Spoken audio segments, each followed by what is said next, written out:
Vice Chancellor, Professor Paloma Mohammed, members of the Diplomatic Corps, coordinators and members of the University Faculty of Education and Humanities, staff members, students, members of the media, ladies and gentlemen, welcome. Good evening. I bring greetings on behalf of the Faculty of Education and Humanities, on behalf of our Dean, Dr. Rosalind Khan, who could not be here with us in person, but who is joining us online. Welcome to this celebration of our Modern Language Day, International Modern Language Day. Human diversity is real and apparent. One of the clearest examples of this is our language. The UNESCO, from whom this event originates, recognizes the importance of mother tongue education in the development of the world's people.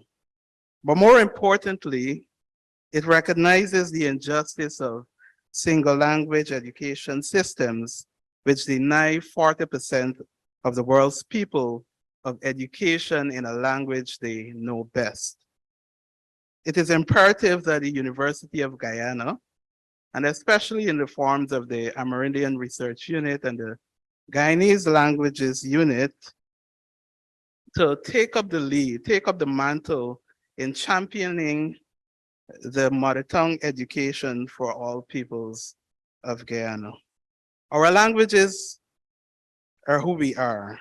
It is our identity. It embodies us. At the same time, education should be liberating, freeing us to explore the ideas or the world of ideas around us. These ideas, largely, not solely, but for the most part, exist and manifest themselves in our languages. Therefore, we cannot afford to neglect not a single language, but especially our indigenous languages, our mother tongue languages, in our discourse on educational transformation. It is from this platform that we at the University of Guyana believe that we have a role to play, a leadership role in leading the efforts in recognizing our diversity in language, recognizing the diversity in our people, and placing them on the same level as the other languages that to some extent came here afterwards. So as we go through this program this evening, recognizing all 10 languages existing right now that are indigenous to Guyana in the forms of our, the languages of our indigenous peoples, but also the Creole language that emerged out of the colonial situation here in Guyana. So with that, I'd like to welcome you all. I appreciate the effort you have made to come here tonight, and I hope that you enjoy the program. Next on the program, we have an address by Dr. Deidre Jaffarali. I will invite the coordinator of the Guyanese Languages Unit to introduce her.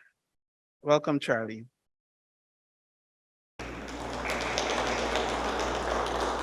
How the boy could talk English good, eh? I hope you forget it really same time while you're doing though. Deidre Jaffarali from the Cobra Collective Guyana is an independent researcher with an interest in traditional knowledge and its use in community-based resource management and practices. She has more than 20 years experience working in indigenous communities and uses this knowledge to help build community capacity in resource management. She also has a keen interest in indigenous stories and safeguarding language. Before I ask Dr. Jaffarali to come up, I will ask our speaker, both of our main speakers and the Vice Chancellor, if they wish to take the head table, they're free to do so. Otherwise, come up whenever your time is here. So, Deidre, the floor is yours. Please give her a warm welcome.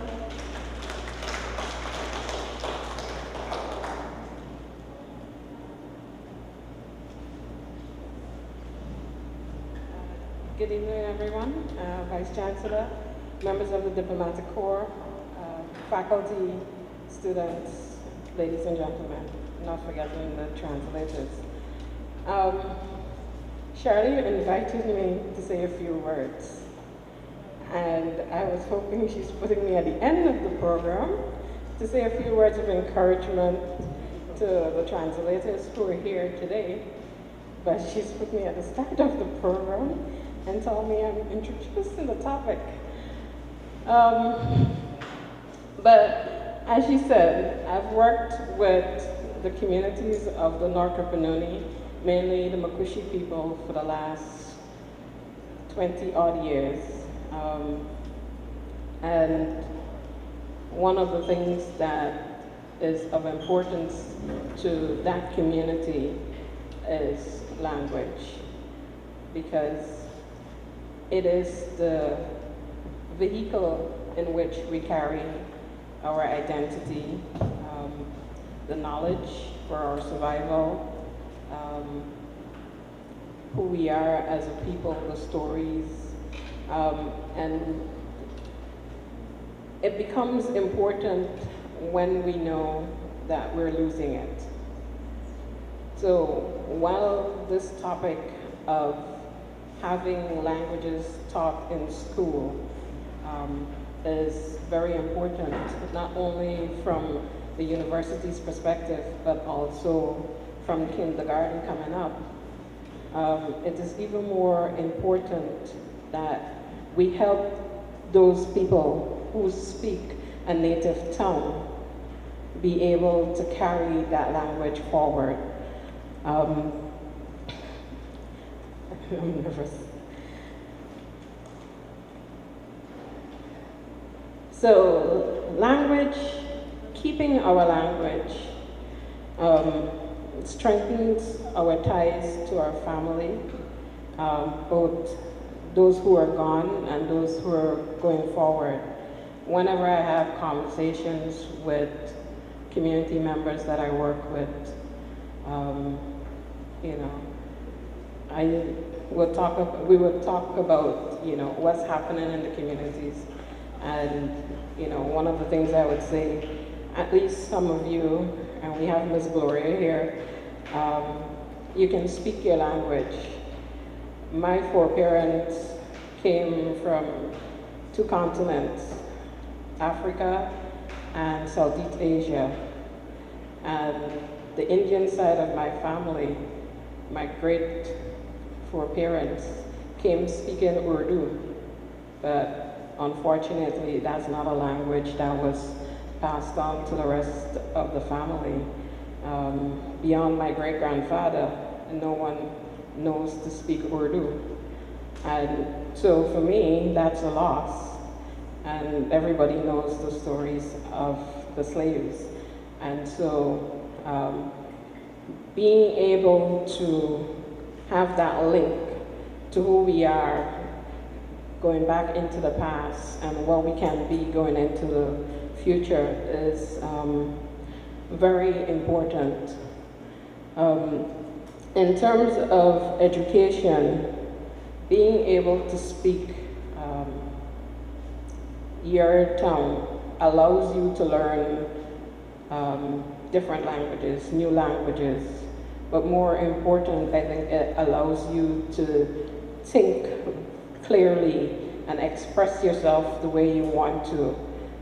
At least for us, when we work in the community, it becomes important to always have a native speaker with us because it gives community members the opportunity to express themselves in their tongue. They can better express what they want to say in the language they speak because they can put their thoughts together very precisely and clearly and, you know, make sure that there is no misunderstanding in terms of what they're saying.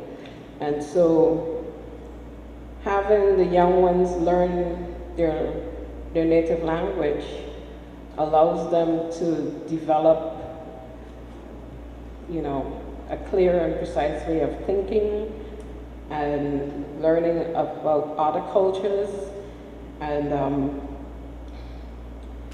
you know, even help develop their intellect. And so it helps broaden your horizons and I think gives you the opportunity to, you know, charter where else you want to go. And so for me, I am hoping that we not only look at the importance of encouraging languages in school and what it can do for the young people, but also encourage the community members to hold on to what they have because you lose a part of yourself when you lose your native tongue.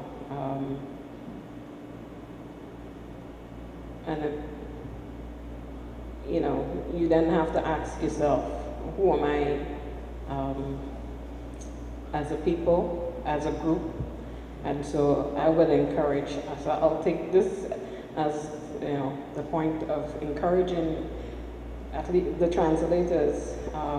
The work that you're doing is important, not only because it gives you an economic opportunity, but also it allows you to help document your language, but it also gives you an opportunity to be teachers to those in your community, especially the young ones coming up, and even, you know, the older ones.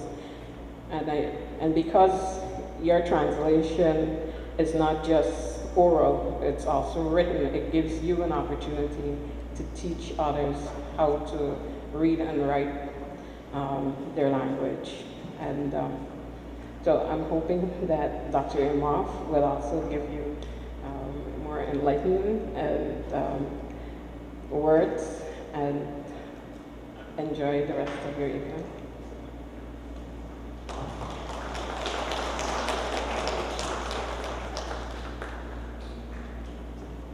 Before we go on, any technical problems we encounter tonight, I would like you to blame it on me and I also like you to extend a thank you to the Vice Chancellor who allowed me to overnight organize something and foist it on the university because I didn't want another Mother Languages Day to go on without us doing something.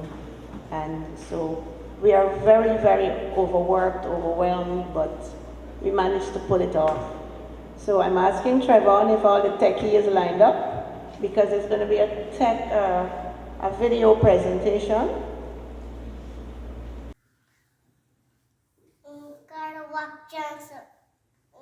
Stanley Steven Maraya Partan.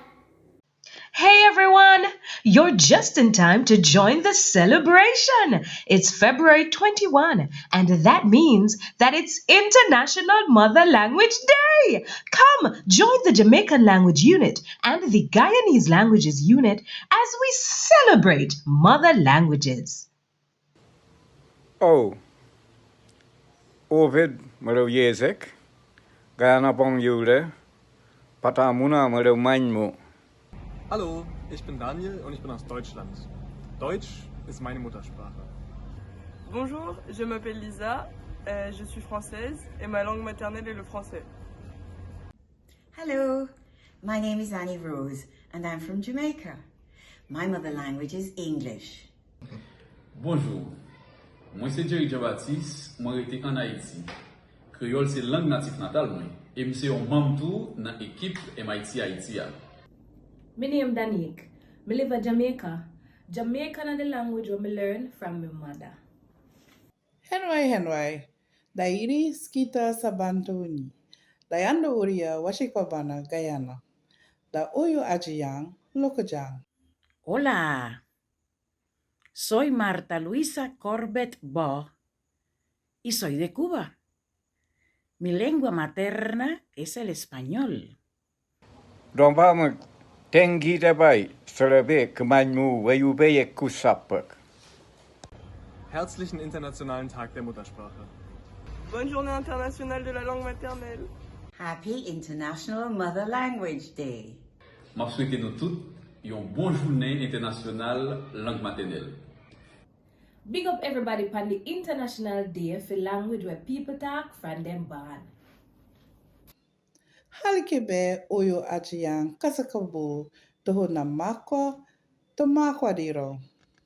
Feliz Día Internacional de la Lengua Materna. Can you tell that we are proud of our languages? Come and represent for your mother language. Tell us in the chat under the video where you are from and what your mother language is. Dear Miss Letitia Wright, are we glad you come? Salut naman Letitia. Podi peji erbak e naposapak abara sekiak. Waka pekro awya sama. Jufelo lipo dak Letitia, right? Jufu ya pukurume awopho eni Guyana taka. Jufu enyambako awitoli betalolo. Okone eropa eni pehota. Maburika toshikwa Letitia. Mi hermano, Letitia. Morube erepangu anakoreta. Wakube lebanga abatayak Letitia. Kirwanye momokihara Letitia. Ta wore romakenas amna mohtobofoko. Awe utan telefonahara. Kaimen wada papan pegar. Ine oriwakaya Letitia miktane ateis tamahota arai baukaya Letitia. We are delighted that you have taken it upon yourself to rep Guyana everywhere you go and every time you get the chance. One area we Guyanese are not so great at either understanding for ourselves or explaining to the world is the question of our languages. We proudly pronounce that we are the only English-speaking country in South America. Of course, we all know that the only language most Guyanese speak every day with our families and friends and in our workplaces is Creolese. And some people like to fool us that it is broken English, bad English, or just English with careless pronunciation. Or we tell ourselves that it isn't a language because people in Buxton speak a totally different language to the people in the quarantine, even though me to swim in trench means exactly the same thing anywhere you go in the country. Or we say that the way we speak cannot be written accurately only because we don't know the writing system for Creolese and have never learned it or been taught it. To borrow from what the Constitution of Haiti says about Haitian Creole, Creolese, our Creolese, is the language which unites all Guyanese. This is a language created by our African ancestors in conditions of slavery, inherited by Indian, Chinese, and Portuguese indentured servants, who have added words covering every single feature of culture, food, music, and folk tradition that makes us who we are. English just happens to be, for now, the only language of the courts, government administration, and formal education. That, of course, can change if we, as Guyanese, make it so. And then there are the other Guyanese languages, the languages of the indigenous peoples of this country. The main ones are Akawayo, Arikuna, Cariño or Carib, Locono or Arawak, Makushi, Patamuna, Waiwai, Wapichan or Wapishana, and Warao. These are the languages of the ancestral people of this continent who kept this country safe and sound for those of us who have since landed or were landed on its shores. Like Creolese, these languages pass down from generation to generation and make us who we are. You are reported to have said that you regret losing your Guyanese accent. We know that behind that statement is regret at losing your native language, Creolese. You have not lost it. It is buried inside of you, under years of being forced to talk differently. But the language of your mother and grandmother lies within you, just waiting for you to dig it up and display it to the world. In fact, we hear it rising to the surface ever so often, like when you were reminiscing about your favorite Guyanese foods on Jumpstart Radio. It's just a matter of time, Miss Letitia, and a bit of practice. We note the excitement of speakers of South African Xhosa, Mexican Yucatecan Mayan, and Haitian Creole when they hear their long-ignored and disrespected languages spoken in Wakanda forever. The fact that the Black Panther movies show not only people who look like me, but people who talk like me, is important for the children of the world. We are lucky to have you at the center of this. We can be forgiven for dreaming of hearing our languages in the next Black Panther sequel. These would be the languages of a hidden multilingual civilization, with a population made up of Amerindian, African, and South Asian people, using Creolese and the 9 indigenous languages of Guyana. Maybe they might use the knowledge embodied in these languages to create their own vibranium from scratch, with that mineral coming from their inner spaces rather than from outer space. We have, of course, recently been gifted with the vibranium of the real world, oil and gas, But even as we play with that two-edged sword that is our vibranium, we need the inner understanding and acceptance of self, which can only come with an acceptance of our languages. We dream that you, as our representative, can help us see and hear ourselves for who we really are. We dream that you, in the role you have adopted for yourself to rep Guyana, can rep the Guyanese languages too. We dream for you to become a patron of the Guyanese Languages Unit at the University of Guyana and carry our language torch to the world. We dream that that glow will reflect back on Guyana as we work in the dark to find ourselves beneath the rubble left behind by slavery, indentureship, and colonialism. We know we are dreaming, but in the world of the imagination, all things are possible, and all our languages have a word for dream. We love you, Miss Letitia. Charlene Wilkinson and Trevon Baird for Creolese, Sharo Albert for Arikuna, Cleaver Joseph for Akawayo, Akim Henry for Kalinia, Skeeter Thomas for Lokono, Gloria Duarte for Makushi, Ovid Williams for Patamona, Bernicia Chekima for YY, Vivian Alex Marco for Wapichan, and Silverius Perry for Wapichan, Silverius from the Intercultural Bilingual Education Organization, and Derek Henry for Warao.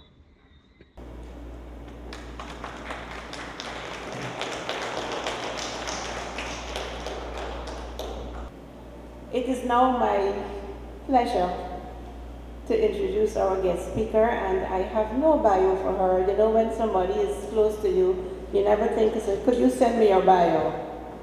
But Dr. Janice Imhoff is a medical doctor, as well as a creative artist, playwright, and has recently produced a video on Creolese. I think she's working on another one, and a book on how the importance of your mother language, the importance one's mother language has to our psychological state of being. I've known her for a number of years now, and she was one of the first students at the university who sat in our class to learn how to write Creolese. That was a summer course. It developed later on into a full university course for 4 credits, and it's called Exploring Guyanese Creole. And it is written in the hope that very soon, not too long from now, that I would live to see 9 more courses in exploring, one each exploring Guyana's indigenous language at the level of the university.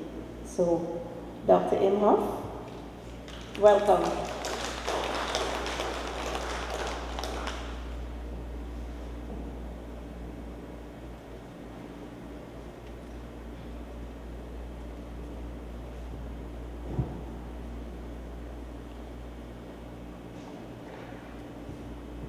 Thank you, Madam Moderator.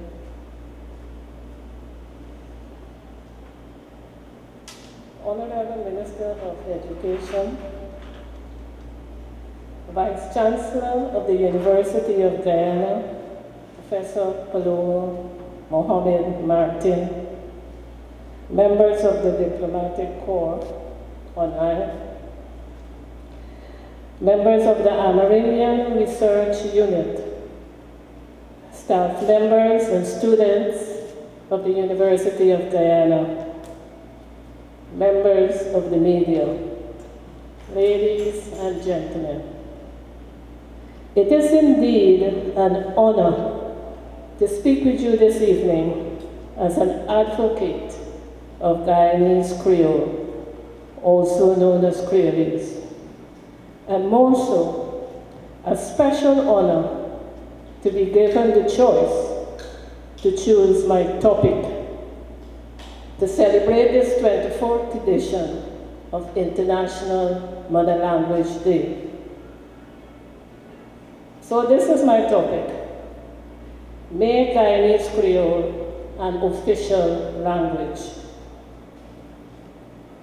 It is telling you to do something, to make something that has never happened happen.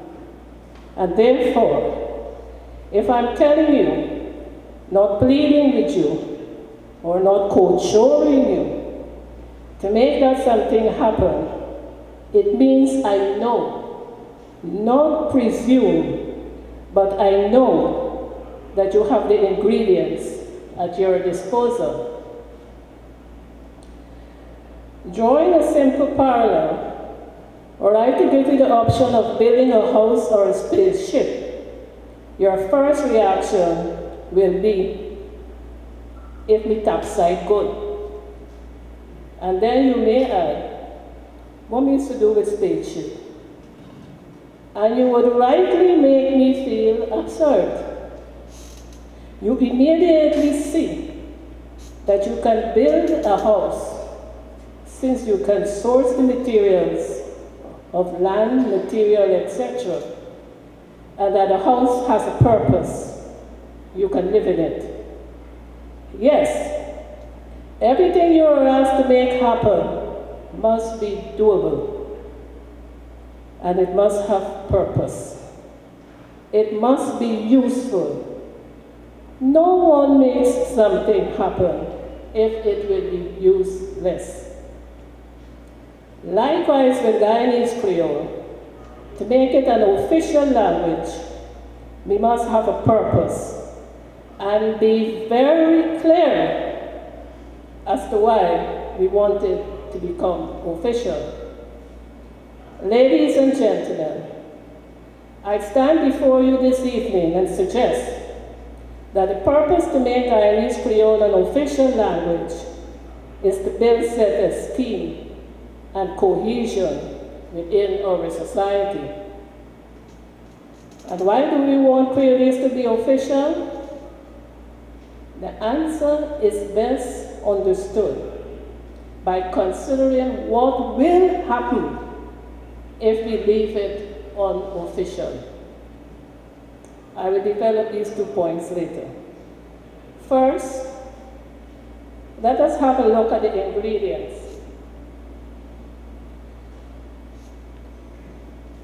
Which would go into the pot to make Creolese official. I have placed them into 3 categories: old, newish, and in between. Centuries ago, my ancestors did most of the work. They were captured and left Mother Africa with them 2 long hands. But Mother Africa had sent them with her only gift, a collection of languages, fundamentally from West Africa, which couldn't be whipped out or killed. She made sure that that gift was embedded inside their essence, their very being, to help them survive and remember home. Wherever our ancestors were dropped, they created a language from the African grammatical roots. Next slide. Here in Guyana, despite many odds, they kept their oral tradition alive and created various Creole languages depending on who was the enslaver at the time. They created, next slide, the Burmese Dutch Creole, the French Creole, and the English Creole. The last one we now call Creolese, and it has the richness of contributions from all 6 races in Guyana. The old ingredients they bequeathed have inputs like nyam, which means to eat, stand good, a phrase taken from Berbice Dutch Creole, means to stay well, and the ancestors' proverbs are still filled with wisdom, which we use every day. Do you know anybody who's been creating new proverbs? Or those that they left are eternal? Nothing has been lost. All the vital knowledge and wisdom has been retained in the languages we created, because that is where vital knowledge is stored. Next slide. Then came the newish ingredients: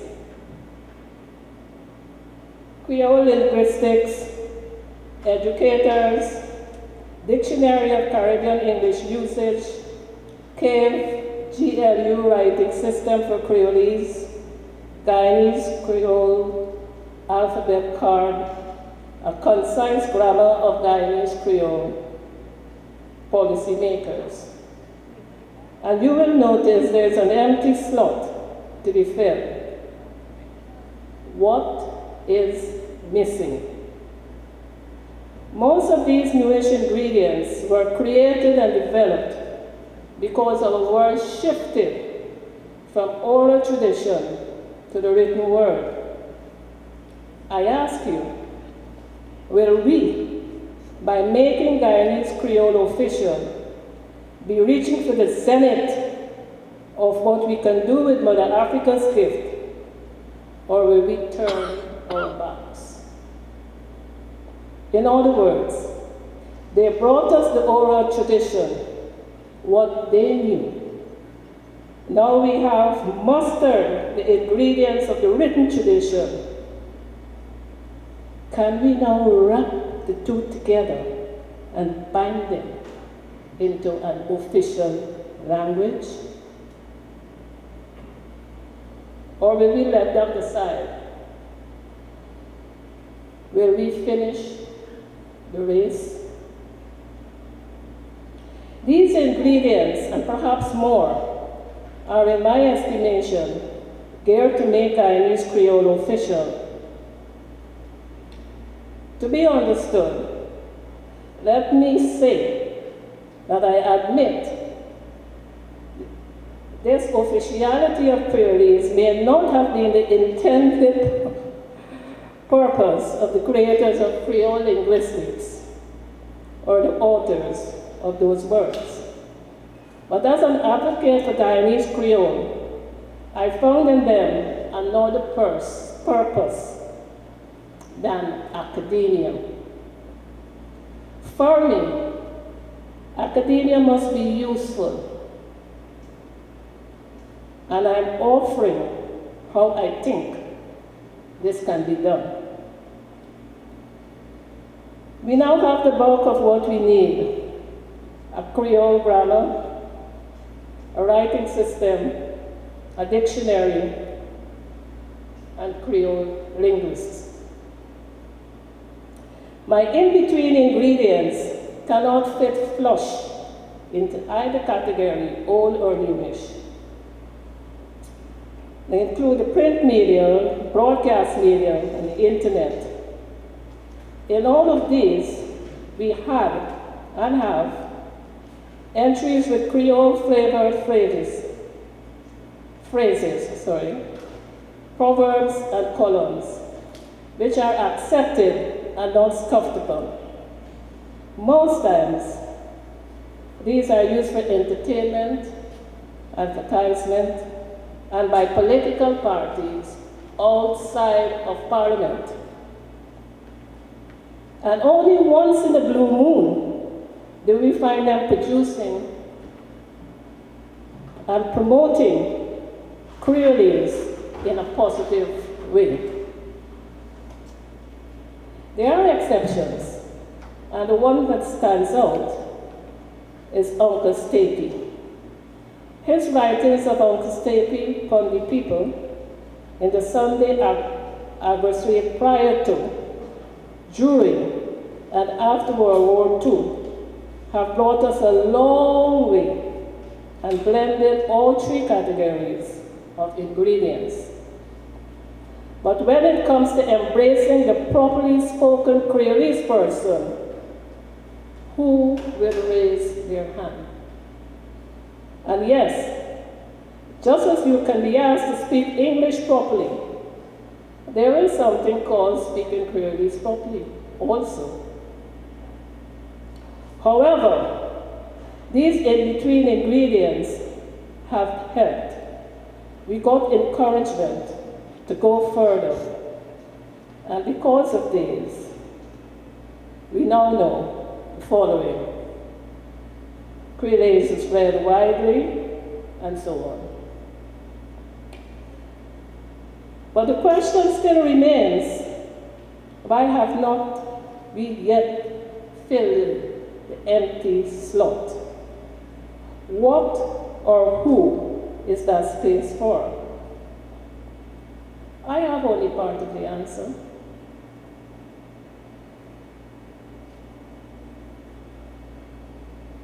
Next slide. No. You bring back the newish ingredients. It's the next one. That empty slot belongs to the most meaningful ingredient. It is only when we fill that slot that we can seek to add the final ingredient, the policymakers, and start the pot.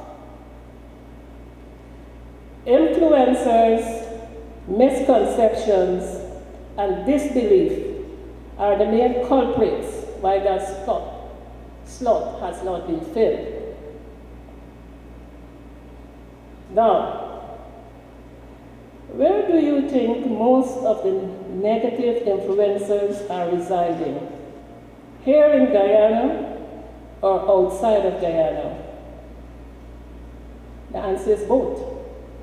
But I will begin with an example from Jamaica, West Indies. Next slide. Next one. This is a screenshot from the Jamaica Gleaner written on September 8, 2022 by columnist David R. Salmon, a Jamaican UWI Mono graduate with a degree in public policy and management. Note, public policy. And now he is a 2023 Rhodes Scholar. He wrote a critique about the Jamaican bilingual program run by the University of the West Indies, Jamaica Language Unit. He gave the opinion about that and many other things. But ladies and gentlemen, my focus here this evening is not what he wrote, which is his right. But I'm more concerned with his caption, "We don't want your patois, UWI." Now, the Jamaica Cleaner newspaper was established in 1834. Look at that year carefully. 1834. Does that year ring a bell? It was the year slavery was abolished, and before the 4-year apprenticeship began, to help the slave masters regroup the expected loss of their income. Let's put this into perspective. The newspaper was established by the colonials who whipped their slaves,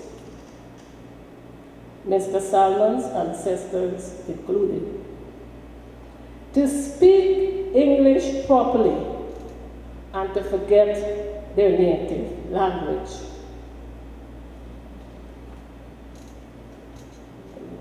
Now me take and ask you for look on this.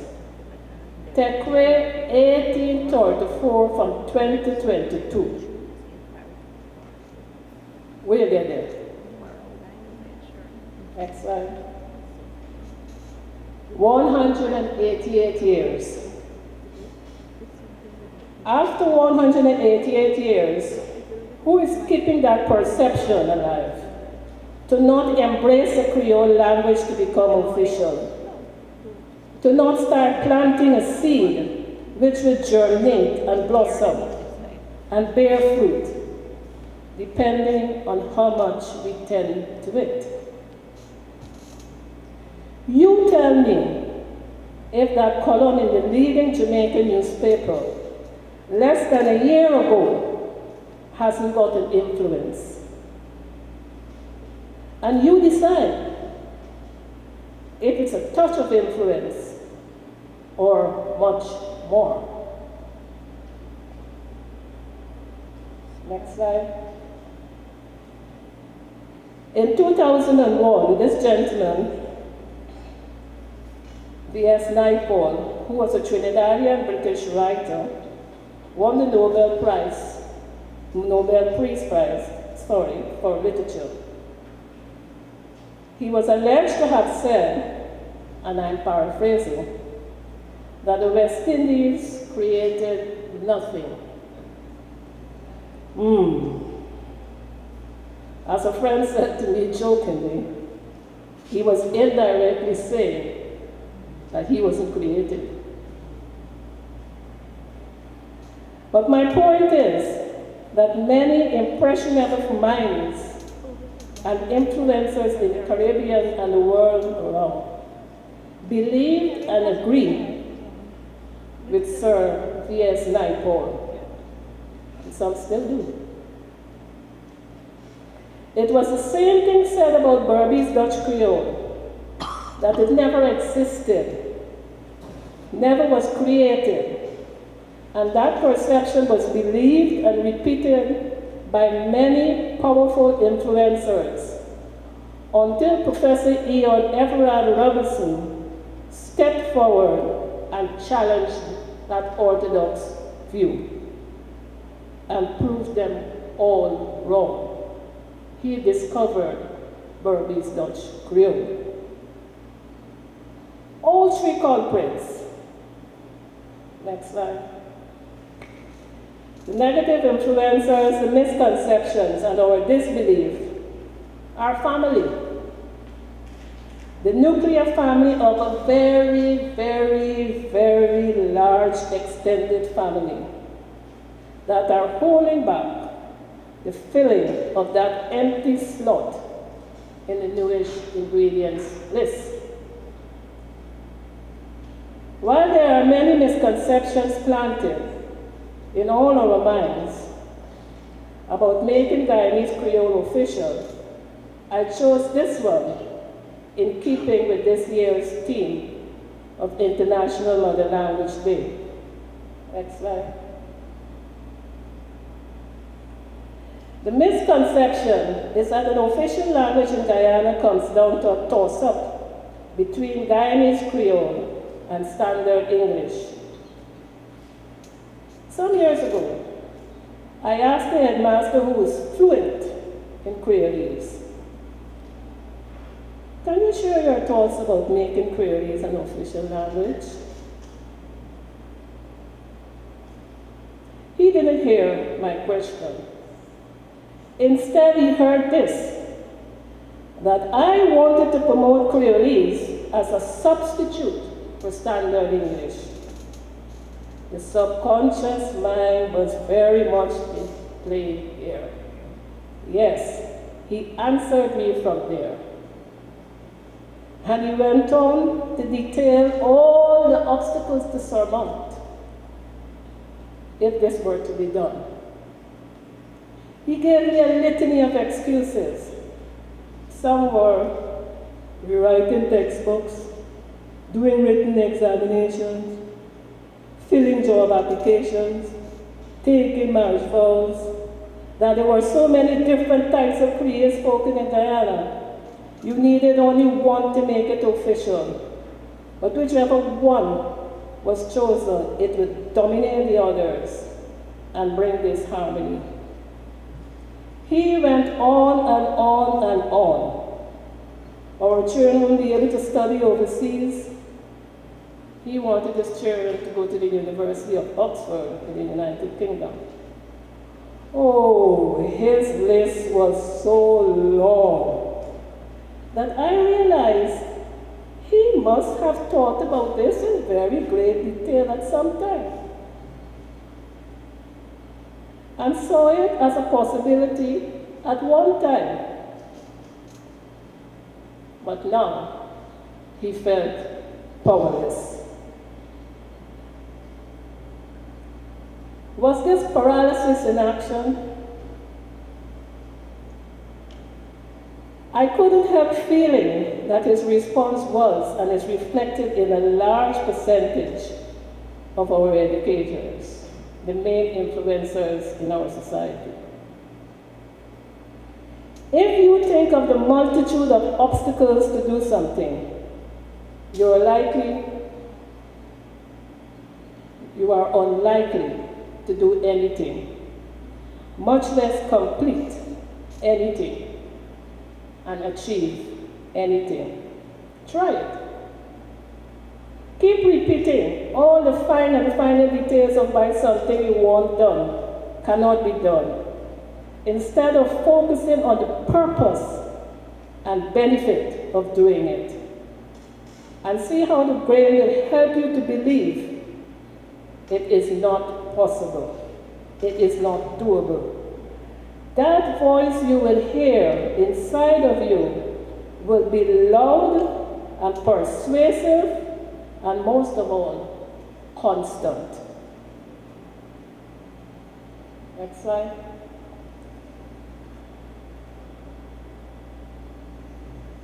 We hear, read, and see Creolese in all three of the facets where an official language is used.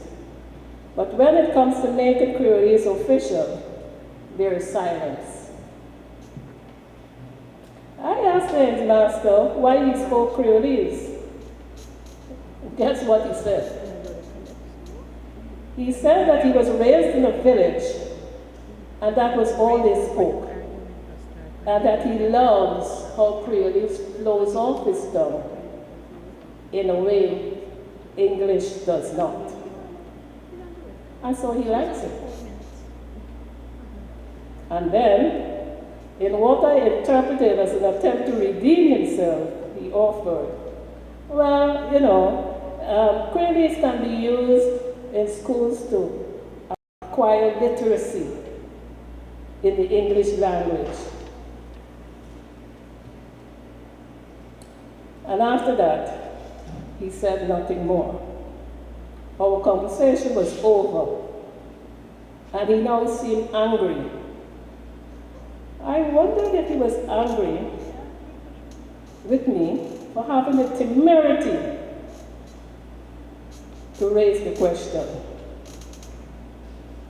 This evening, let's counter that headmaster's misperception by asking, why must it be only one or the other? Next slide. Why can't Creolese be one of the official languages of Guyana as we embrace our bilingualism and multilingualism, sharing the platform with our indigenous brothers and sisters? Why must we only use Creolese to acquire literacy in English? Yeah, man, we got the gumption. I dare to add, that is I pass. Why would you take African grammar roots that have survived centuries and use it to teach something that is not nearly as old and which also started as an oral tradition and went through some very rough patches to reach its zenith. I'm talking about the English language. Does that sound right to you? Where is our self-esteem? Where is our sense of purpose? Whose memory will we choose to be quick? Next slide.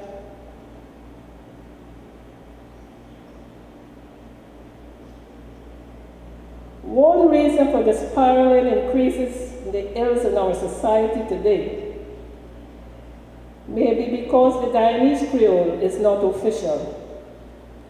Some people are unable to express themselves efficiently and effectively in English. If you allow them to do that, they can build self-esteem and be heard and not tolerated. Here is a list of some of the ills of the society. Next slide. I want to take a brief look at the health issues. There's a radio program on the government radio. It's called Lil Mosquito, which gives advice about fighting malaria. Breakthrough Action, an international organization, has partnered with our Ministry of Health to improve malaria outcomes in the gold mining hinterland regions where malaria is endemic. So, some policy makers got the memo. They realized from their research and accepted that using Creolese was the best and only way to reach the gold miners.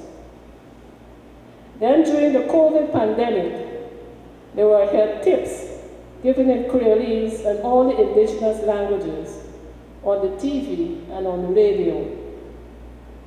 So, here again, somebody got the memo. Our policymakers had to give the okay. So why do they stop there? Why do they stop just like the headmaster stopped, which is that to use Creolese enhance literacy in English?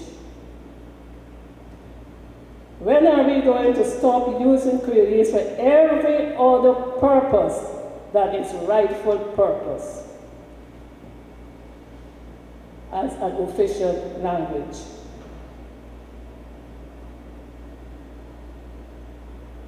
Now,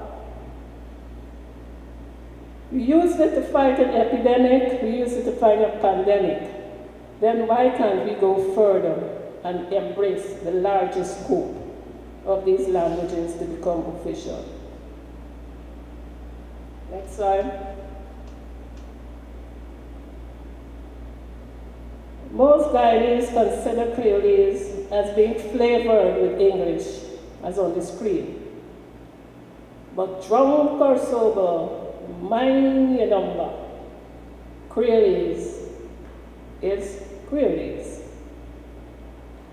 Them linguistics banners, them got a couple word well for this thing, basilectal, mesolectal, apolectal, and them kind of thing for explain. Dialectic variations and stuff. But for me, all are considered Guyanese Creole language. However, it is the working class who is persistently discriminated against because of using the embedded language Creolese. They're the ones who are bullied to speak English properly.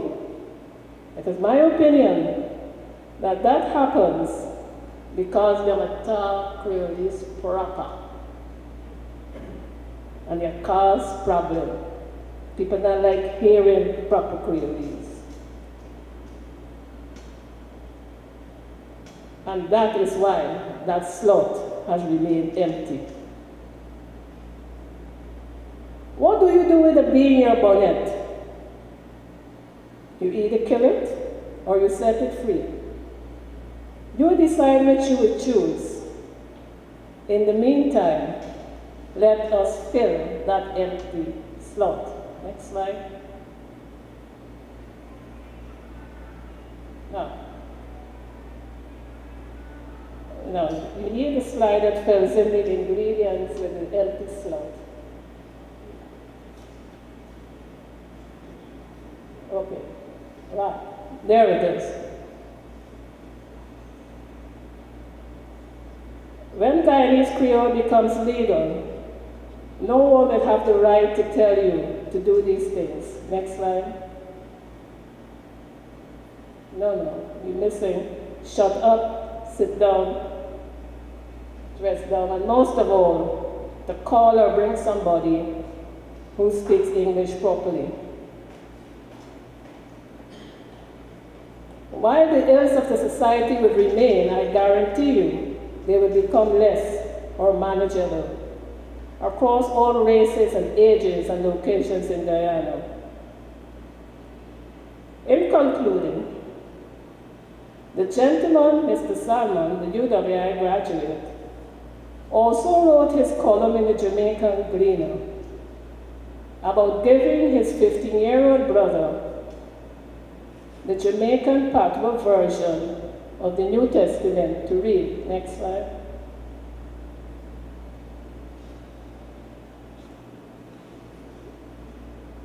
He claims that the teenager picked through a few things and then stopped. He found no purpose in continuing, Mr. Salmon went on. He drew his conclusion that the translated version of the New Testament was useless, since no one could use it or find it difficult to do so. I have my own story to share. In 2018, when I did the introduction to writing Guyanese Creole, and I was many decades older than Mr. Salmon's 50-year-old body, Teacher Charlie used to give me a steady F. Me had problems spelling it bad. And because of that, me used to read and pick things. Even the Creolese that I wrote, when I'm trying to read it, I would pick. What did I do? I believed in the writing system. I was sure it was doable. I felt deep within my essence, my being, it had a purpose that I could use. I then had to speak to the brain. I decided to give the brain some new circuits.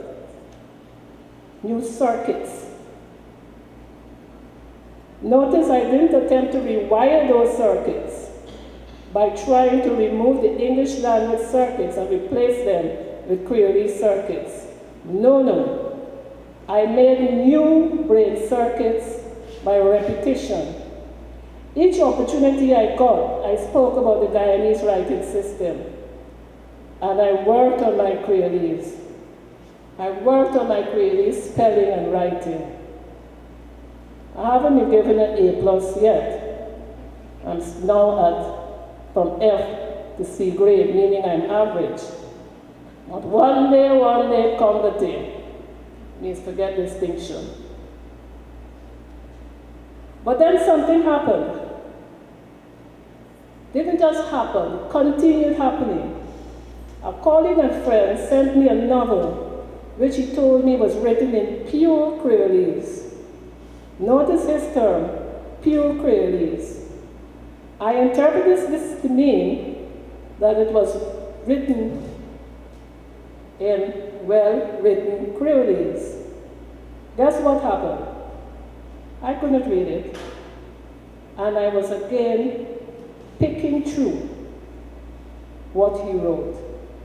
I finally ended up reading the English version, His Creole's novel was done on the foundation of the English language alphabet system. Now, I'm neither a linguist nor am I an educator. All I have is common sense, and I have an explanation for that.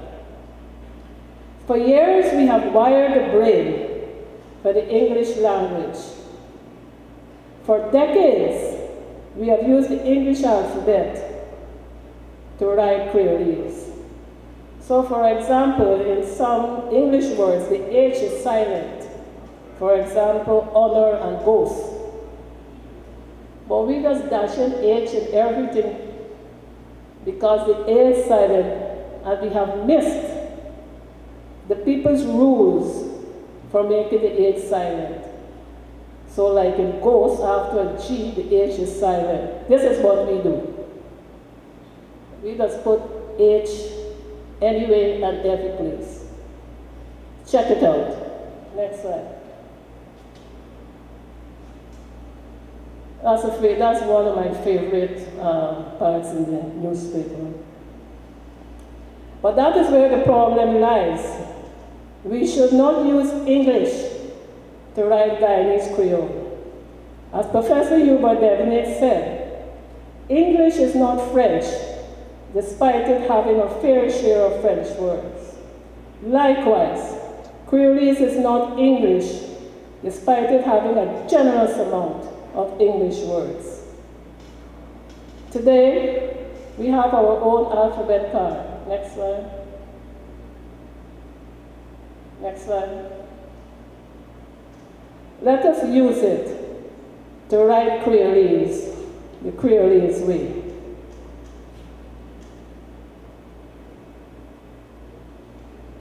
Let us work with the positive influencers. Let us challenge our misconceptions, and let us believe in ourselves. And then we can approach the policymakers. I know some of you will tell me, you can carry horse your water, but you can't make it drink. Next slide.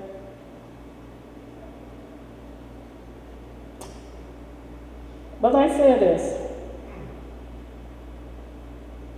I'll tell you a secret.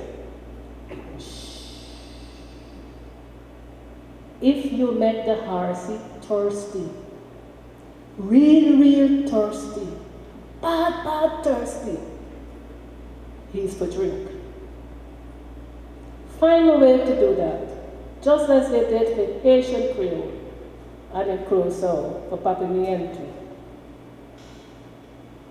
Let's find a way to feel our bilingualism, Creolese and English. Next slide. Ladies and gentlemen, I don't have a dream, I have a taste. I have a taste that all the ingredients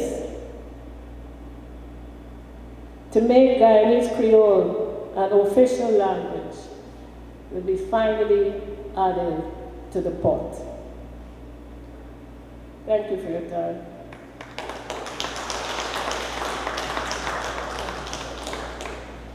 We're going to take a brief musical break and have our young first-year student, a budding calypsonian and soca artist, give a song.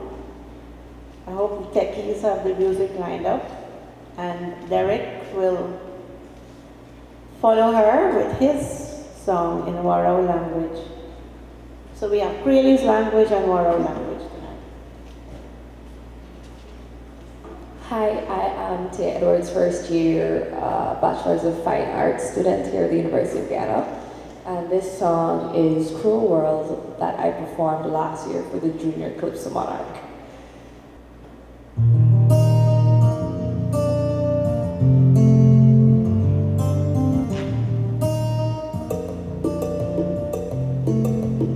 It's a cruel, cruel world that we're living in. Moving like a force, but it's not the only thing. All the cases rising, now we're not focusing. Open your eyes and let me peep this thing. cruel, cruel world that we living in.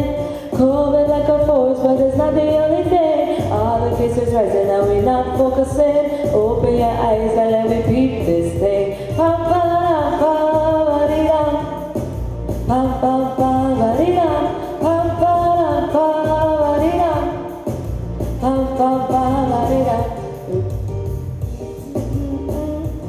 People that taking without a plan. What they would do when they get it, let me guess, they would upon it. They don't come and me to understand. Get locked up for calling people jagabat. You see these things affecting me. Not only COVID taken from we. It's a cruel, cruel world that we living in. COVID like a force, but it's not the only thing. All the cases rising and we not focusing. Open your eyes and let me beat this thing. A cruel, cruel world that we living in. COVID like a force, that is not the only thing. All the cases rising and we not focusing. Open your eyes and let me beat this thing.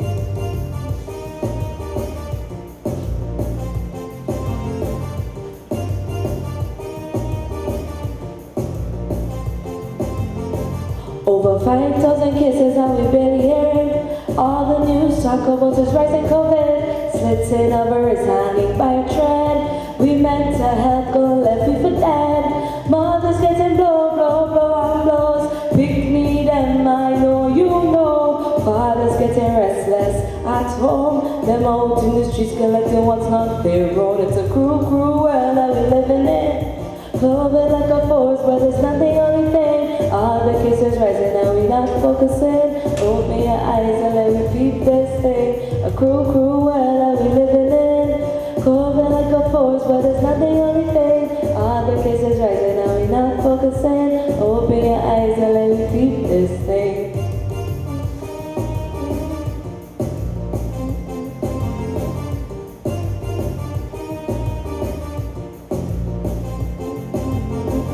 Protect yourself and your family.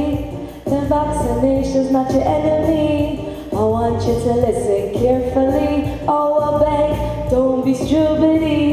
But all the things that put me mind, like tell me how STIs get so high. Young people, don't be foolish. Get tested, use your protectives. It's a cruel, cruel world that we're living in.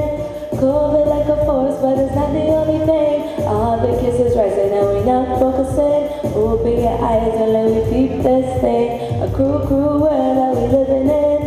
COVID like a force, but it's not the only thing. All the cases rising and we not focusing. Open your eyes and let me peep this thing. Thank you.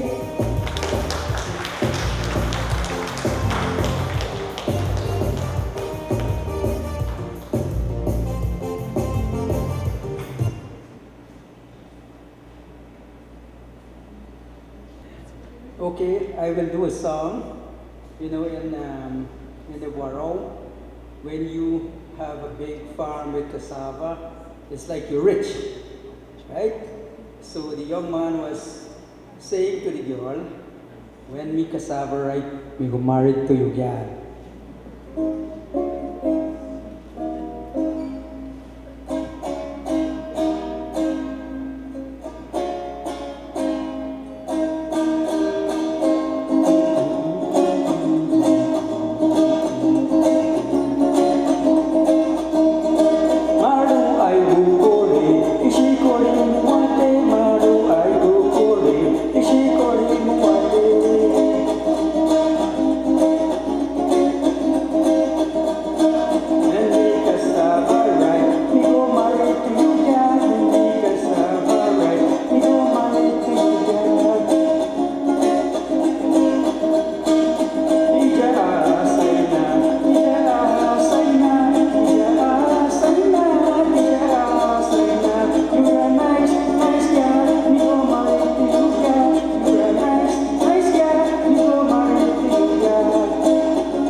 Thank you.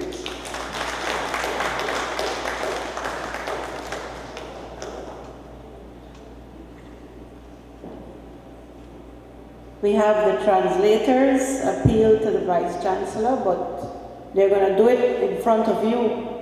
She can't tell us she didn't hear it. She's also sitting here. I'm going to invite Dr. Adrian Gomes to come up, and he's going to orchestrate how that happens and guide the team through it. And I must say, the sound of music is also a signal of the possibilities for the world. The sound of the music in all our languages.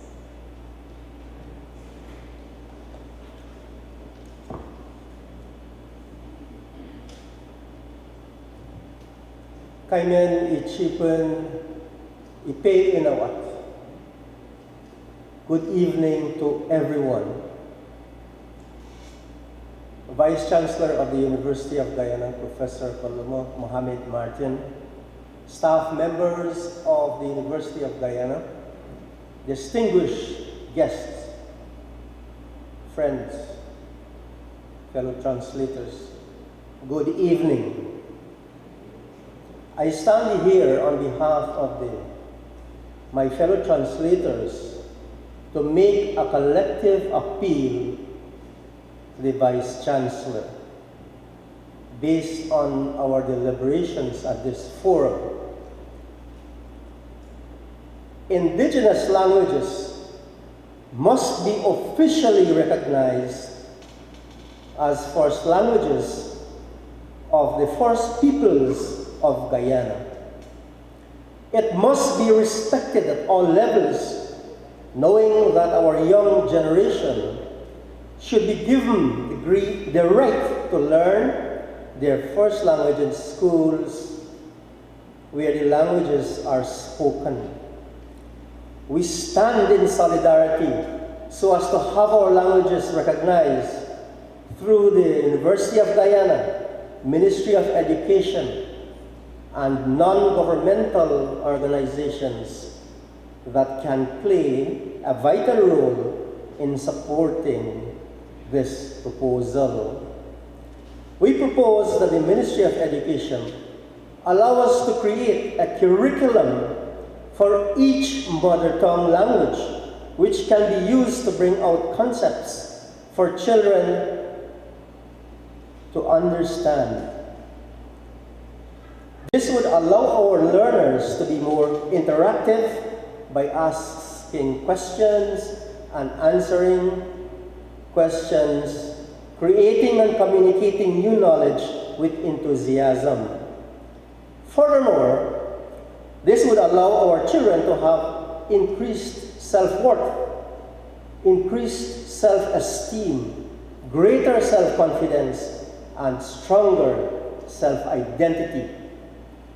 With this in mind, we recommend the following. When our curriculum for each language is created, there must be training for all stakeholders to implement in schools. As such, indigenous languages should be added to the programs as a course at the Cyril Potter College of Education and even at the University of Guyana. The teachers should be trained, qualified, and certified to implement the curriculum in schools.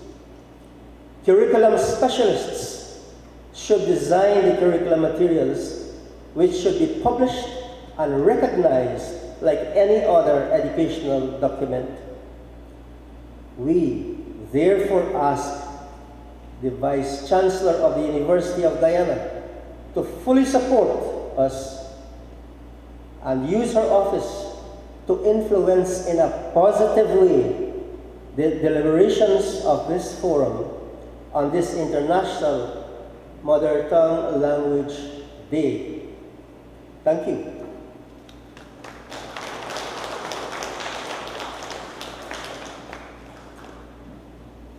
Okay, at this time, I would like to ask any of my fellow translators if they would like to say what they have learned during this forum. You can say it in your language and then quickly say what you mean in English. I'm inviting those of you who would like to do this at this time.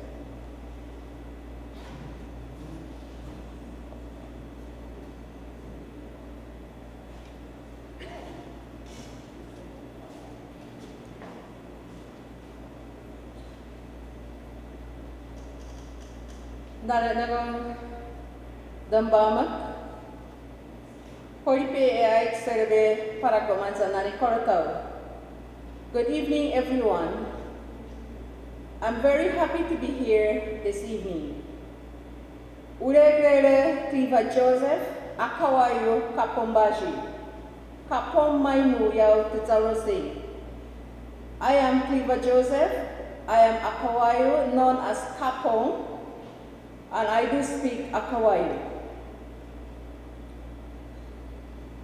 Today this evening I stand here to represent Akawayo, likewise other languages all across Guyana, and specifically in the hinterland regions of Guyana. Knowing that we are the children of the motherland and also the first peoples of this country. We've been here in the time immemorial of our forefathers, our grandparents, and we're standing here to represent them.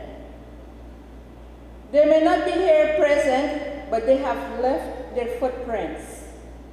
And they have shown us the paths that oral language is our identity. And we believe that if we're given the privilege as indigenous peoples, we can carry through this long journey that is ahead of us. If we cannot do it all, we would like to have it for our new generation that will be in the future to come. It could be our great-great-grandchildren, but today we are here standing in solidarity, representing our generation, that we would like our language to be established as languages, to be certified, to be recognized, and to be established as any other language to be taught within the curriculum in the Ministry of Education.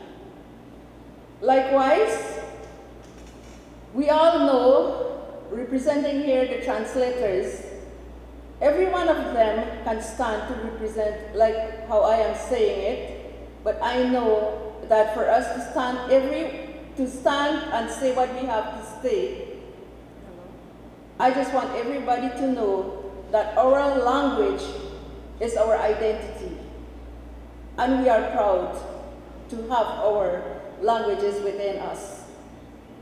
When we are talking, our language causes us to have an accent, but we are proud to know that we are bilingual and many more.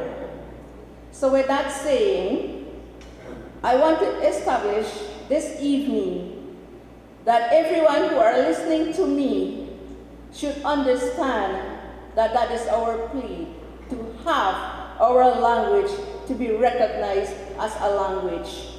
Thank you.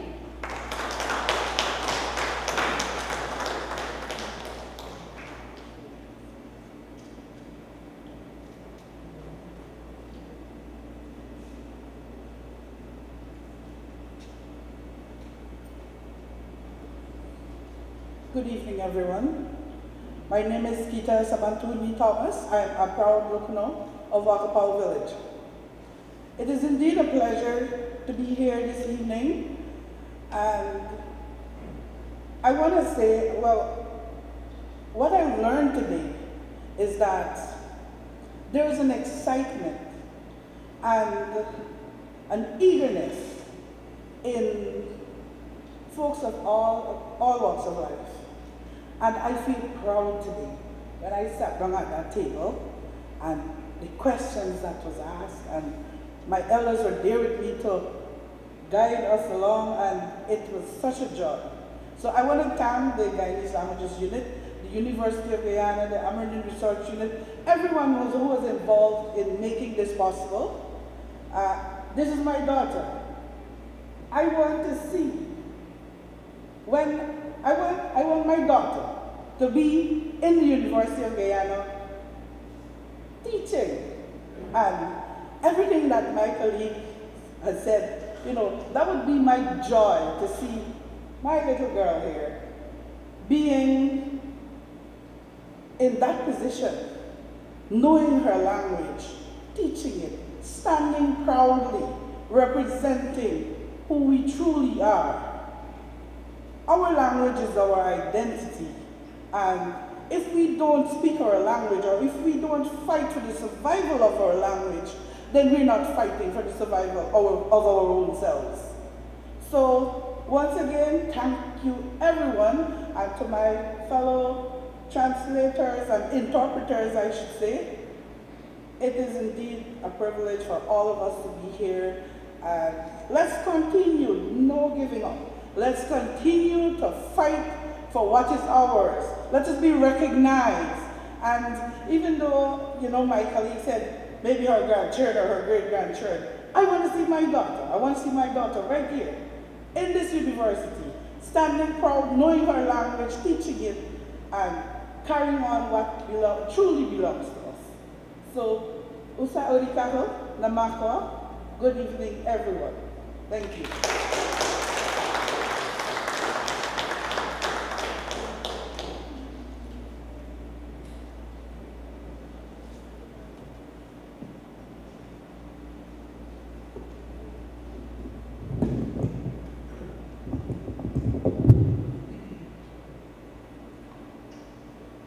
Listening to the guest speaker, they were speaking about Creolese. I said Creolese is easy to understand. I think that's one of the easiest languages to understand. It's made up of syllables. K, t. No, it may not sound like Creolese to you, but it is, because when you say, I could have done that too, it means I could have done that too, right? That's Creolese. I learned that tonight. And when the indigenous people learn from their languages to write English, grammatical English, you can't stop us at all, you know. You can't stop us. A lady got married, an indigenous woman, and wrote her husband who was in the background. And she writes the second letter. It says, my dear and dearest everlasting. Now that's a heavy expression of love, you know. There's not I love you and thing. My dear and dearest everlasting. I wrote to you 6 months ago and I haven't received any reply. So I guess you're still reading the letter. So this second letter I'm writing to you very slowly because I know you can't read fast. Well, there you go. That's a little problem. The indigenous journalist writes about an incident, an accident that happened. And they say, as our tropical sun was westering, one of our civil dignitaries was cycling homeward when he was precipitated off his velocipede and came into contact with Mother Earth. Now that's heavy language. All they were saying in Creolese, a big boy riding home and he fell down. Now which is easier? Creolese. So that's what I learned today, that it's a very easy language to learn, unlike our language which is difficult. So I was just breaking the ice there. Madam Vice Chancellor, I also speak in my language, Madam Chancellor. Sir, in good behavior, I'm asking you, especially with this. When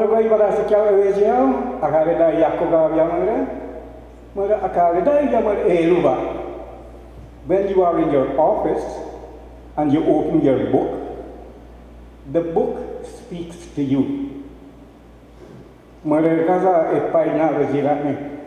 we also want to be like that. The book was taught to me or to us, and we must reply. That is why I'm referring to the writing system.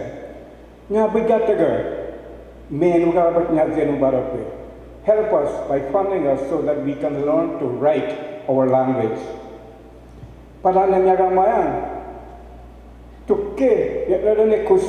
The world is changing. For example, for environmental change, climate change. We know how to combat the climate change, whether it's flooding or drought. But we have not written it because we don't know how to write it.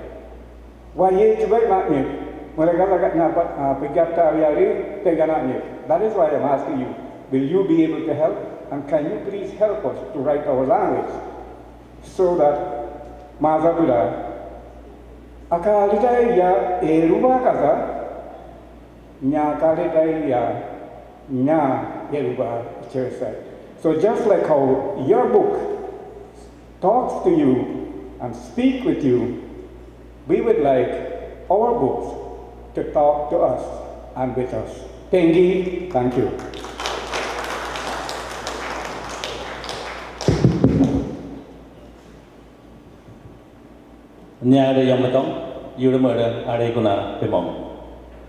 Good evening, everyone. I am Ishmael Abrams of the Arikuna Nation. Coming to this session, first thing that came to my mind, well, you would know that the Arawaks, the Waraws are popularly known. So I told my colleague here that we will not have participants because they would not know about the Arikuna. And indeed it was so. Everybody's rushed here there. Our table was empty for 5 minutes. However, we dragged some people. Arikuna is spoken by only one village, that's Parima. A population of about 900 persons, and we are the only Arikuna speaking village. So when the participants came, they were asking what nation. I said Arikuna, and they were, is this in Guyana? So they were lost as well. So we would like our Arikuna language to become more recognized so that we can share with the other nations. We can have books written. We've started the alphabet already. At the very beginning, we'd like the support to get this out so that our younger children can be able to become fluent in the language. We have some children there, like 2-3 years, that can speak it fluently. They have the expressions that the elders can. For example, if they're pointing to a direction, so see that's a very far distance, they would say, Mincha! And we laugh at that. But it's an expression that we have. We would like to grow with that and die with that expression. We look forward for the support to have this Arikuna language, among others, to meet up there. Even if I meet 100 years and I can see the vision of Arikuna language up there, I can balance myself by walking stick and smile and say, yes, Arikuna language has finally reached up. Thank you very much.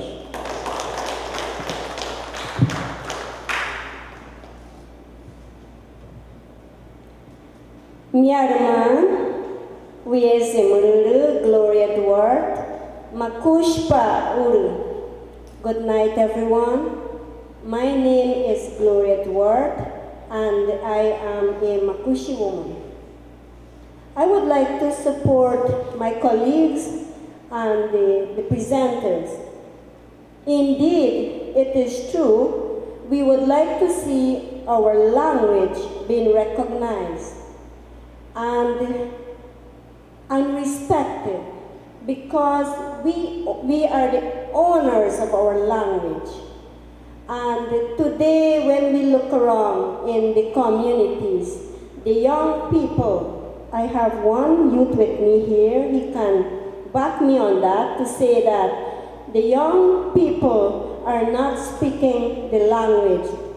And so the older folks, the older persons are dying, I would say that way, and our language is fading. So we would like to ask you, Chancellor, that you support our request, and in the future, we would like to see our languages being taught from the nursery to the higher level of the education. So I would like to say thanks to Charlene, who have been trying her best to work along and give us encouragement to stand here to speak for our rights. So we will be looking forward for your grand support and your consideration. Thank you very much.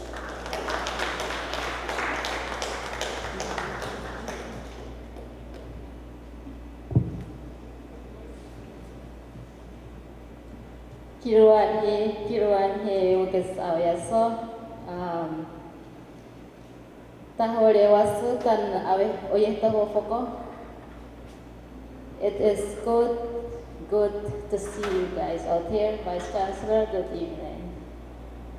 My name is Cordelia. I am proudly representing the YY, the only YY community in Guyana. Likewise, my colleagues, I endorse their statement, their message, and we thank you for, I thank you for this workshop. It's first time something that would ever host like language in the historic event. It is with great honor and pleasure that I am here representing my language. So we asking you to please have mercy upon us because we really need it. Like my colleague says, we really need this language revitalizing and keeping it so that we can teach our people, especially the new generation. My people can speak the language but cannot write the language.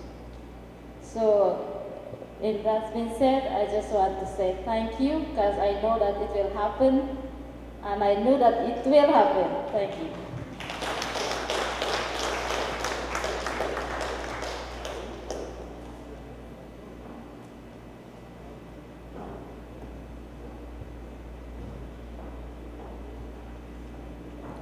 Je parupomondam au ete autia harden. Au Karinya Wari. Good evening, friends. My name is Althea Harden. I am a Carib woman. Toromose Miles Monroe, Wika, Owing Punasanari, Oti, Tawai Poto, Country, Waimoro, Arong. The late Miles Monroe said, one of the most important things in a country or community is its language. As a Carib girl growing up, I never knew my language. My mother, they spoke the language, but they did not share it with us. So as I entered the secondary school, deep within me, I am always a proud Carib. So when we were doing history, they talk about the Caribbean and so on, whatever word was there for Carib, they would allow me to speak Carib, to pronounce it because I told them I'm a Carib. But at that time, I did not know any Carib. Today, I can tell you that I had been working with my community. I was able to produce a Carib Pictionary, names of animals, names of fruits, community workers in Carib. So we're moving forward. I have introduced this to the nursery and the primary schools in Cabana. So I am pleading with our beautiful Vice Chancellor to support our cause so that we can have our language recognized as any other language in Guyana. Thank you.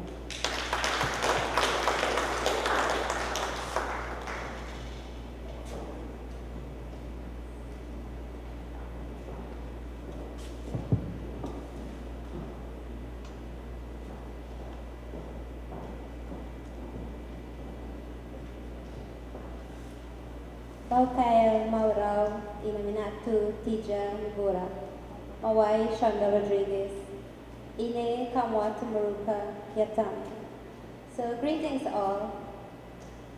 Today is International Mother Languages Day, and as I speak my language, I do so that my ancestors and country can hear me.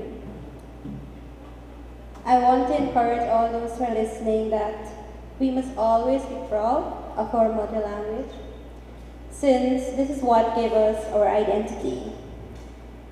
We, Warao people, are really grateful for how we were able to maintain our language over time, so that this evening we could show respect to our elders, and I must thank the participants of our Warao translators who contributed today towards the activity.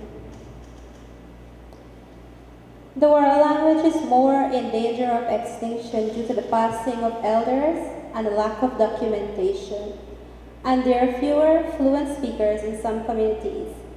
Therefore, we humbly request that the University of Guyana, ministries, and other organizations assist us in recording and documenting our language more often, despite the fact that it has not been done so frequently.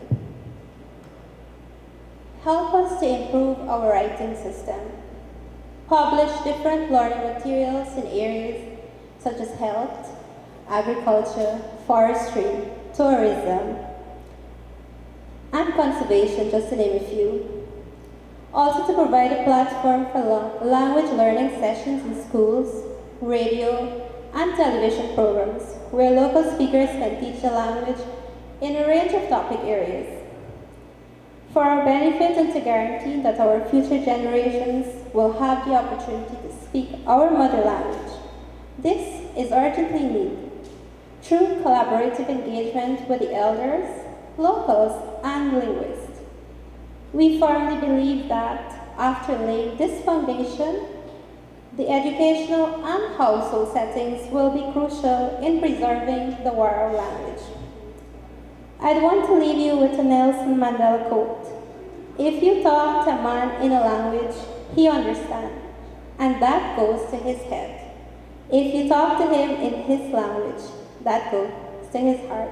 So with this, I want to say thank you again to the University of Guyana, the Guyanese Languages Unit, and the Amerindian Research Unit. Thank you.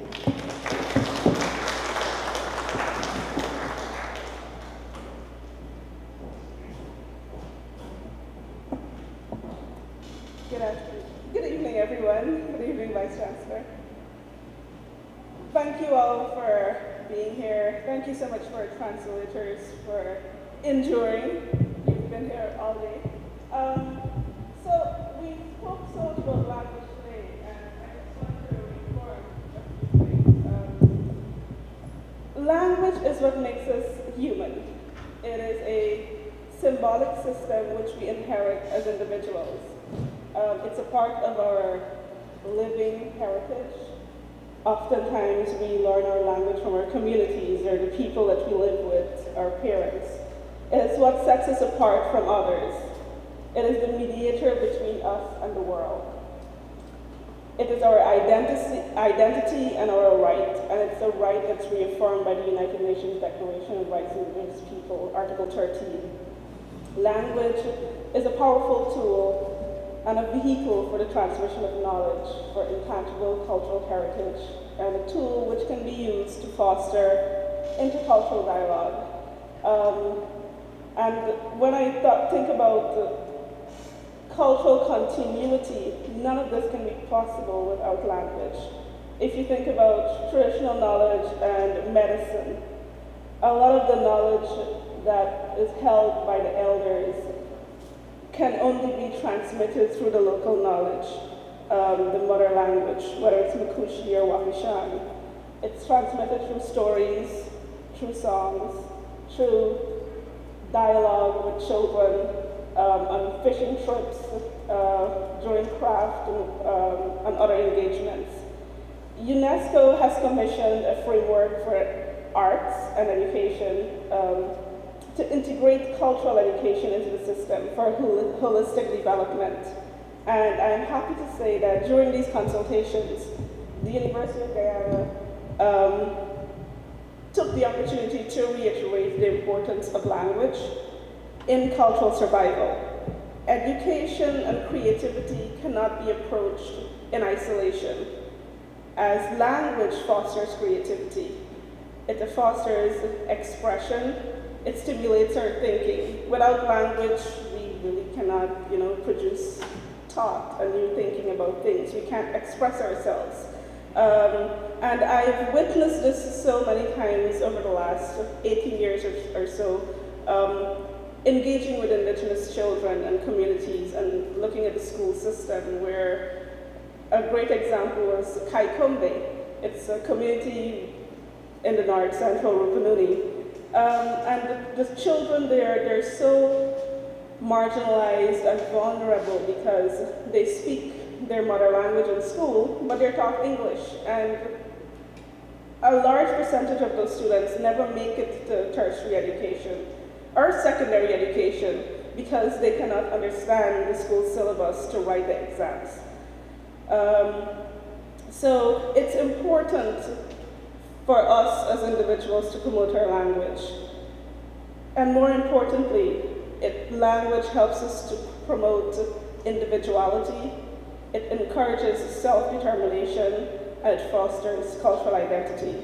I think this evening we have managed to demonstrate the importance of language in more than one ways, especially when we talk about language and cultural survival and in building resilience.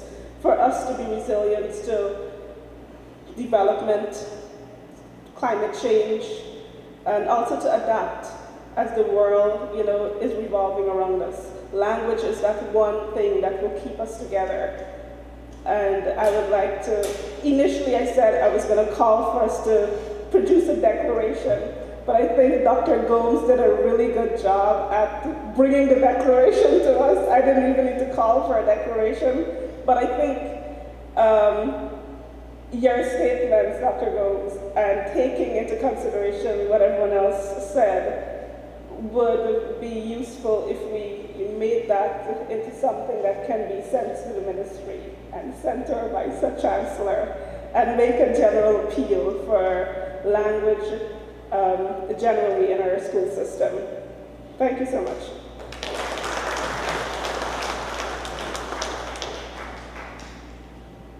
So it is now my task to invite the Vice Chancellor to respond to you. And while she makes her way up, I'll remind us that when foreigners come into the country with their language, they're automatically respected as having a special value. But we are right here, and the university doesn't really recognize our native languages. And there are some practical steps the university can do to have that. Vice Chancellor?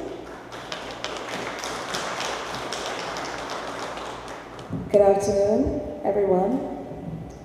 I am not sure that I'm equipped to make a response since Charlene, in her inimitable style, wrote me a note this afternoon at about 5-something to say we will be needing a response. And I said, to what? Because if you haven't told me what I'm responding to, I probably will end up getting myself into some trouble. So let me do what I think that I must do. First of all, I'd like to pay my respect and regard to you, the members of these 9 communities and the translators who are doing this very important work. I want you to know that I've been very touched and moved by your request and also by your presence, and happy to see you in person, because I believe we had one of these events online a couple of years ago, and everybody was trying to get heard on their phones, etc. So it's really, really wonderful to see that you were here today. I'd like to acknowledge and thank our best kept secret in the university, the Amerindian Studies Unit, This is the only such unit in any university in the region, and it is something that we need to be able to celebrate and support. And so outside of this conversation this afternoon and today, that work has already begun because I think it's important, and I'm going to get back to that. I want to recognize the head of the Cultural Studies Unit in the faculty, and the head of the Amerindian Studies Unit in the faculty, and of course the work of Louisa, and of course the Languages Unit, but most importantly Charlene's specific mad passion for whatever she decides she has a passion for.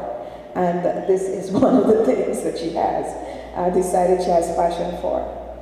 Also to recognize and thank Dr. Janice Imhoff, her student, and a lifelong student, for the thoughtfulness that she placed in creating that presentation today. I know that it was not hastily put together, it was thoughtful, it was methodological, it was systematic, and it was strategic. And I think this is one of the things that we need to recognize, and to thank all those others who are on the program this afternoon. Let me see, I have to squint now, because I don't have my glasses. Dr. Deidre, Jafrali, Trevon, of course, and the young lady who sang that beautiful song. So let me peep this thing. And the gentleman who sang the love song. So I have a confession to make. I have a nickname inside UG, and it's Wapi. My colleagues, when I get very upset and passionate about anything, say, look, the Wapishana coming out now. Now, I don't have any, I don't know that I have any indigenous peoples in me, but I do know that my mom used to be a French patois translator for someone whose name I'd like to invoke this afternoon. In fact, a number of people's names I'd like to invoke this afternoon. The name Wordsworth McAndrew might ring a bell to some of you. The name George Simon might ring a bell to some of you. Peter Kempadu might ring a bell to some of you. You notice I'm calling people who've passed over. Who else I'm thinking of? Williams, Dennis Williams, Joel Benjamin. All of these people who would have spent time and energy working on the things that they consider to be important to us as humans, but also as Guyanese, important, specific things. And part of those things were the cultural things as we became a nation, or we tried to become a nation. Today, while I will stop short of committing the cardinal sin of most people who are put on the spot like this, which is to overpromise, I am not like that. I am a realist, a pragmatist, and I try to tell the truth whenever I can. What you're asking for is not a simple thing, but it's an essential thing. It is not something that a Vice Chancellor alone can deliver, but it is something that the Vice Chancellor will champion with you. Not for you, with you. The importance of not only preserving what you have, but sharing that is something that the university had already started to think about.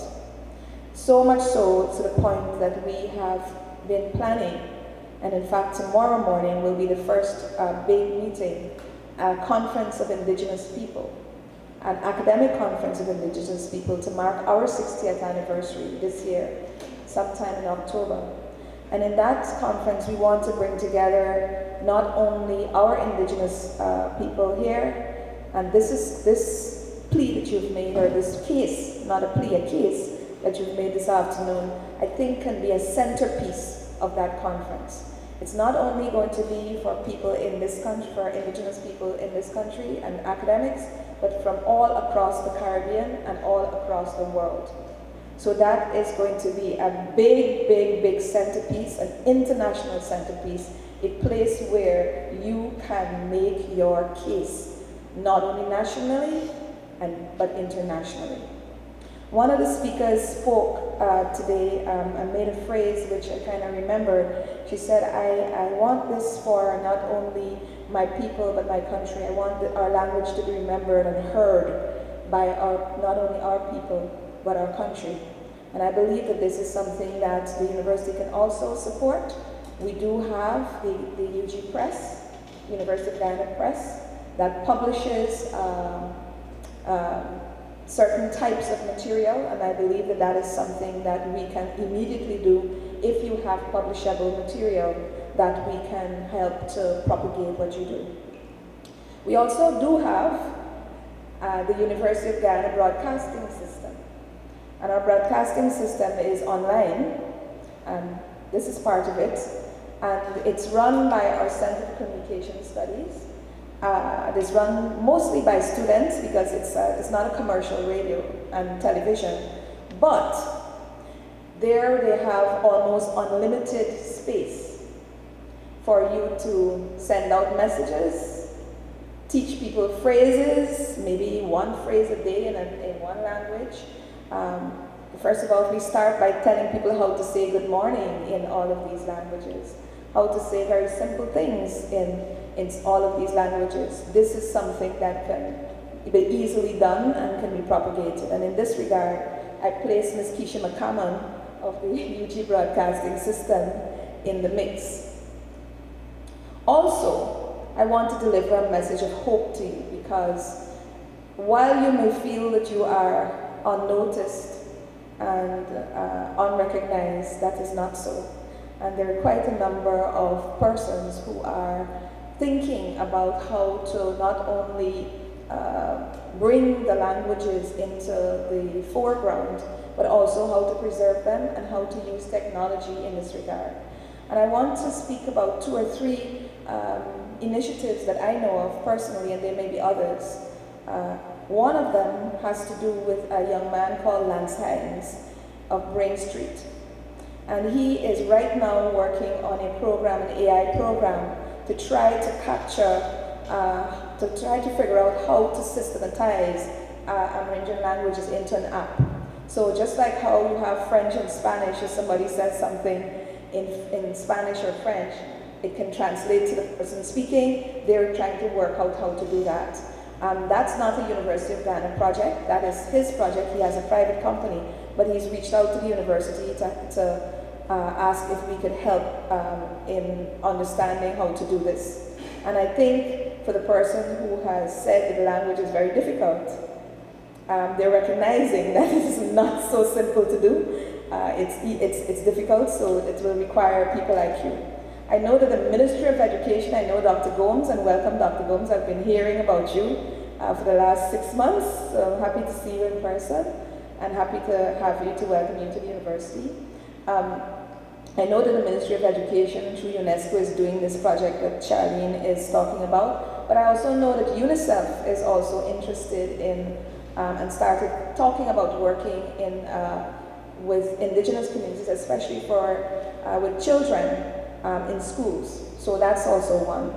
And here's another one that might really shock you. About a year or so ago, the police came to my office, and I thought, what have I done now? But they wanted to talk about the reformation of the force. And let me say again, I did not tell anybody to change any name of anything. That was never a discussion. So let's get that out of the way. But they were talking about how to really make the force into a service.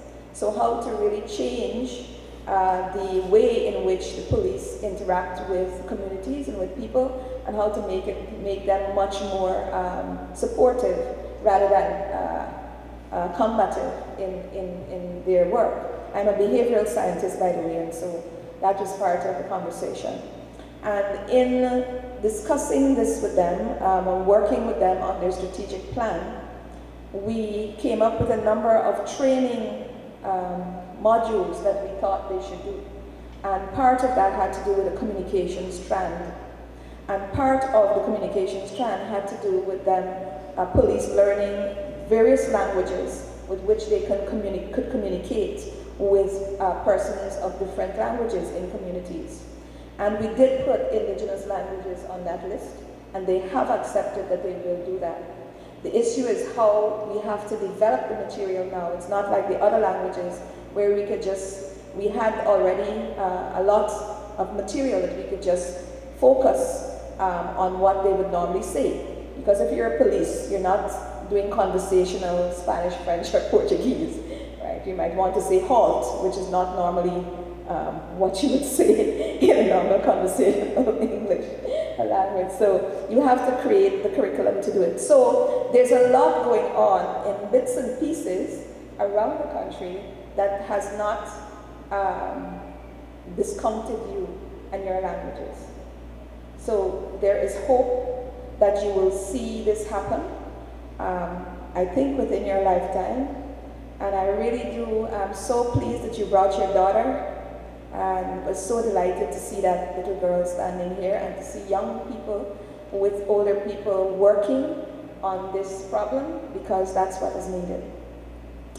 So I have some questions. I've been writing on my notes here, but it's been a long day for you, and so I won't ask them. But fundamentally, there are some complexities that you would have to work out. So things like, do you want the languages to be the official languages or a official language? I think that kind of definition is very significant and important, because it would clarify immediately, right, for people who might be feeling, okay, do you want to replace this with this? That's not the conversation you're obviously advancing, but it's how you say it and how you frame it.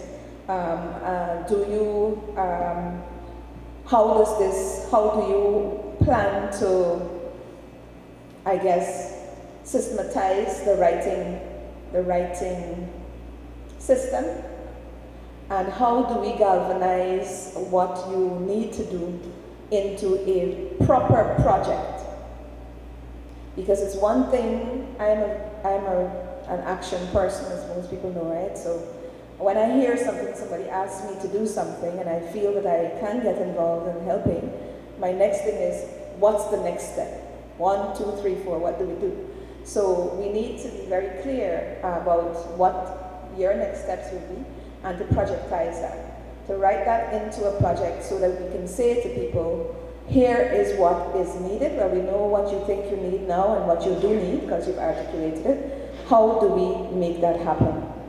So I want to put Louisa and Dr. Ramona Bennett and all those from the Travon and Company in the Amerindian Studies Unit, as well as the Modern Languages, the Languages Unit, to sit down and work with you, maybe another series of workshops to work out exactly how you think this could be done.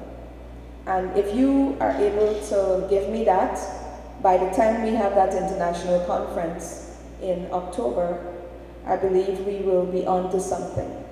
So that's your homework from me. And my homework from you is to go and see where else there is interest in this, and to make sure that UG does everything that it can to help you to realize what it is that we believe should be done. I'd like to also recognize that we did have this afternoon the representative of the UN system here, Yasmin Roop, this afternoon. She had to leave for another diplomatic function, but she sent her regards. The minister is, of course, running around the country doing a whole set of things at this moment, sends her regards. And of course, the resident head of UNESCO, Dr. Olato Sam, as well, as you know, has an interest in this area. I'd like to recognize also the members of the diplomatic community who are here in the audience. I understand we had the Russian representative and some others in person. The Chinese ambassador and the representative of the Confucius Institute here, the Indian ambassador online somewhere and his staff. So we've had a decent blend given the fact that this was put together in such a short time. So it is not that you're alone, and it is not that you will not succeed. It is that you will have to put one foot in front of the other and make sure that you understand that this is going to be a long road. It is not something you are fighting an entire system, not in this country only, a global system that tries to tell you who you must be and tries to frame how you must be that who you must be. So we understand completely the task at hand, but we're not fazed. We ain't frightened nothing, right?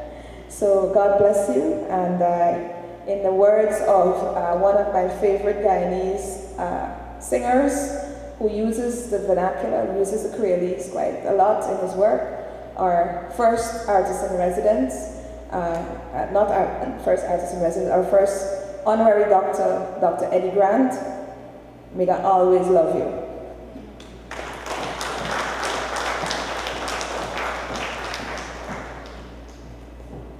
She let me down at all. We can get she work, and she don't give you work. So it's enough work. And I should write.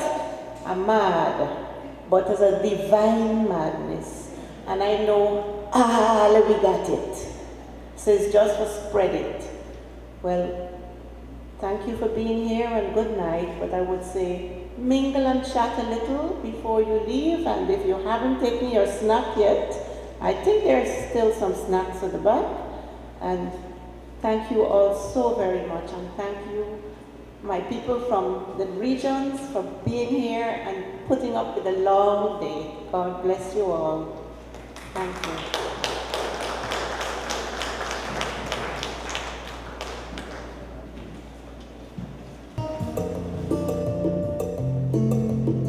It's a cruel world that we're living in. COVID like a force, but it's not the only thing. All the cases rising and we're not focusing. Open your eyes and let me peep this thing. A cruel world that we're living in. COVID like a force, but it's not the only thing. All the cases rising and we're not focusing. Open your eyes and let me peep this thing. Pam pam pam ba-dee-dum. Pam pam pam ba-dee-dum. Pam pam pam ba-dee-dum. Pam pam pam ba-dee-dum. The people that take it without a plan, what they would do when they get it, let me guess, they would have on it. They don't come and me to understand. Get a cup for calling people jagabat. They see these things affecting me. Not only COVID taken from we. It's a cruel world that we living in. COVID like a force, but it's not the only thing. All the cases rising and we not focusing. Open your eyes and let me beat this thing. A cruel world that we living in. COVID like a force, that is not the only thing. All the cases rising and we not focusing. Open your eyes and let me beat this thing.